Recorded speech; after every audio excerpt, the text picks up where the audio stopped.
Ito naman guys, yung balon ko dito sa likod bahay. Balon to ng mga ninuno ko dito noon. Ayan. Drainage yan guys, sa ilalim eh. Yan.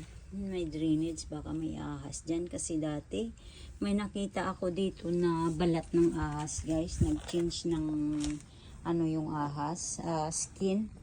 May nakita ako dito banda sa hagdan. Ayan, dito banda.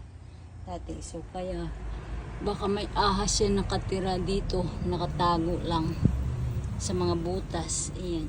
Kasi malapit kami sa bundok. Yun no, no, taas ng bundok. Dito tayo sa likod ng bahay. Ito guys, nag-iigib ako dyan oh. Kaya may tali yan. Yung balde ko, dyan ako nag-iigib para pandilig ng gulay ko. Pag may panahon ako, pero pag hindi, gumagamit ako ng hose. Ito yung hose ko dito sa likuran ng bahay. Ayan. Kapag may panahon lang ako, para at least makatipid konti. Kasi araw-araw akong nagdidilig dito ng mga gulay ko. Ayan. Yan pa, sarili ko lang yan dito, yung nasa labas ng bahay. Kasi iba din yung nasa farm ko. Yun ang mga ibinibenta natin. Ayan, dito ako nag-iigib para sa mga gulay ko dito sa likuran. May ano na tayo dito. Pakita ko sa inyo kung anong ginawa ko sa mga boxes na hindi nagagamit. Ayan, alam nyo anong laman yan, yung patula. Ginawan ko ng taniman ng patula. Yung ano ko hindi gumanda, hindi niya siguro nagustuhan yung ano, yung pinagagawan ko sa kanya, yung pinagtaniman ko sa kanya, yung boxes. Binutasan ko yan ng drilling ko. May drilling machine kasi ako guys. Binutasan ko yan. Tingnan nyo kung nakikita nyo. May mga butas yan para lumusot yung tubig pag dinidiligan ko. Ayan, yan ang ginawa ko dito sa likod ng bakuran ko. At least napakinabangan. Ito sa kalumaan na na ano na siya. Kaysa itatapon ko yan guys, magbabayad ako dito ng pagtatapunan. Kaya hanggat napakinabangan, ay ginagamit ko muna. Ayan, oh, diba? May kamatis din tayo dyan. Yun naman ay tinanim ko sa mga balde na hindi na nagagamit. Ayan. May bunga na yung patula natin. Ayan. Gusto ng mga Pinoy ito.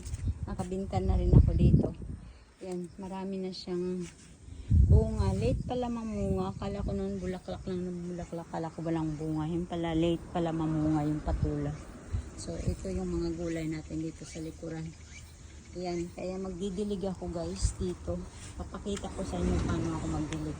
Gagawa natin ng video. So thank you sa panonood and please keep subscribing. Sana marami pa tayong mga subscriber at marami pa tayong matutulungan sa mga nangangailangan. So thank you for watching guys. God bless us all at sana lumawak pa ang channel natin kahit pa konti-konti. Sana marami pang nag-enjoy kayo sa panonood. Ito yung buhay namin dito sa Japan. Mahirap ang buhay sa abroad.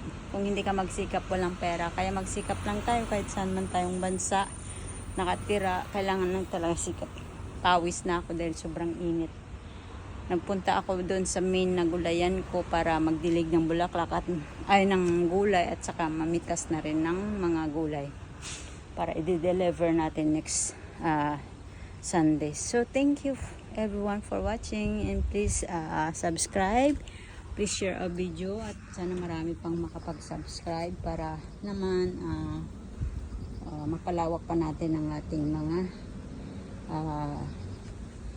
ang ating channel at marami din tayong natutulungan na nangangailangan. So gawa natin ang video paano ako magdidilig dito ng ating gulayan.